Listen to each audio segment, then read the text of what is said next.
Top quality और consistent performance के लिए सिर्फ सिल्वर पंप नाम याद रखना। 2-3 ವಾರಗಳ ಕಾಲ ಬ್ಲಾಕ್ ಬಾಕ್ಸ್ ಮೇಲೆ ನಿಗಾ ವಹಿಸಲಾಗುತ್ತೆ, ನಿರಂತರ ನಿಗಾ ಇಡಲಾಗುತ್ತೆ. ಅದರ ವಿವರಗಳನ್ನು ಮಾಹಿತಿ ಸಂಗ್ರಹ ಮಾಡ್ತಾರೆ, ಪ್ರಾಥಮಿಕ ಮಾಹಿತಿಗಳನ್ನು 30 ದಿನ ಬೇಕಾಗುತ್ತೆ. ಅಷ್ಟು ಡೇಟಾ ಇರುತ್ತೆ ಅದಕ್ಕೆ ಸಂಬಂಧಪಟ್ಟಂಗೆ, ಎಲ್ಲ ವಿವರಗಳನ್ನು ಕಲೆ ಹಾಕಬೇಕು.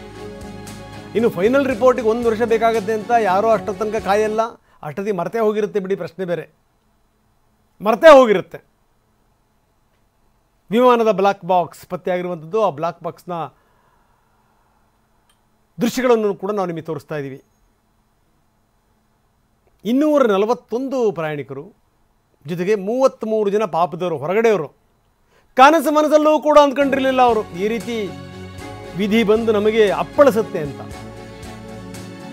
ಬ್ಲಾಕ್ ಬಾಕ್ಸ್ ಸಿಕ್ಕ ತಕ್ಷಣ ಈಗ ಶುರುವಾಗುತ್ತೆ. ಅದರ ಡೇಟಾಗಳನ್ನೆಲ್ಲವನ್ನು ಕೂಡ ತೆಗಿತಾರೆ. ನಿಖರವಾದಂಥ ಕಾರಣ ಏನು ಅಂತ ಬ್ಲಾಕ್ ಬಾಕ್ಸ್ ತಿಳಿಸುತ್ತೆ. ತಾಂತ್ರಿಕ ದೋಷಗಳೇನಾದರೂ ಇತ್ತಾ, ಬೇರೆ ಬೇರೆ ತೊಂದರೆಗಳಿತ್ತ, ಅಥವಾ ಏನಾದರೂ ಕ್ಯಾಪ್ಟನ್ಗಳದ್ದೇ ಏನಾದರೂ ಸಮಸ್ಯೆ ಇತ್ತ, ವಿಮಾನದ ಡೇಟಾ ಏನು, ಆಡಿಯೋ ಏನು ಎತ್ತ, ಎಲ್ಲದನ್ನೂ ಕೂಡ ಬ್ಲಾಕ್ ಬಾಕ್ಸ್ ಅದೆಲ್ಲವನ್ನು ಕೂಡ ಸಂಗ್ರಹಿಸ್ತಾ ಇರುತ್ತೆ. ಅದೇ ಕೆಲಸ ಅದರದ್ದು. ನೋಡಿ, ಒಂದು ವಿಮಾನದ ಆಯಸ್ಸು 50 ವರ್ಷ. ಇದು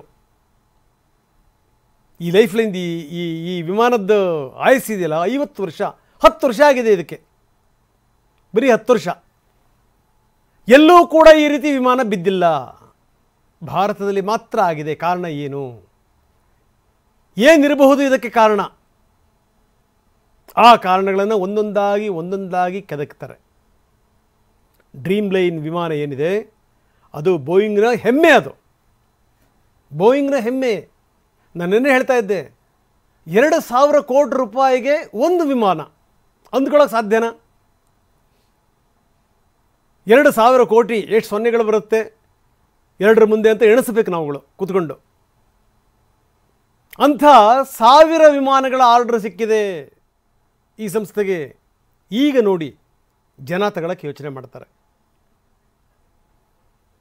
ನಿನ್ನೆ ಈಗಾಗಲೇ ಅದರ ಶೇರುಗಳು ಬಿದ್ದಿವೆ. 8% ಶೇರುಗಳು ನಿನ್ನೆ ನೆಲಕಚ್ಚಿವೆ. ಇವತ್ತು ಇನ್ನೂ ಕೂಡ ಜಾಸ್ತಿಯಾಗಿದೆ. ಈ ಕಡೆಗೆ ಟಾಟಾ ಶೇರುಗಳು ಕೂಡ, ಆ ಕಡೆಗೆ ಬೋಯಿಂಗ್ನ ಶೇರುಗಳು ಕೂಡ. ಇದು ಸ್ಥಿತಿ.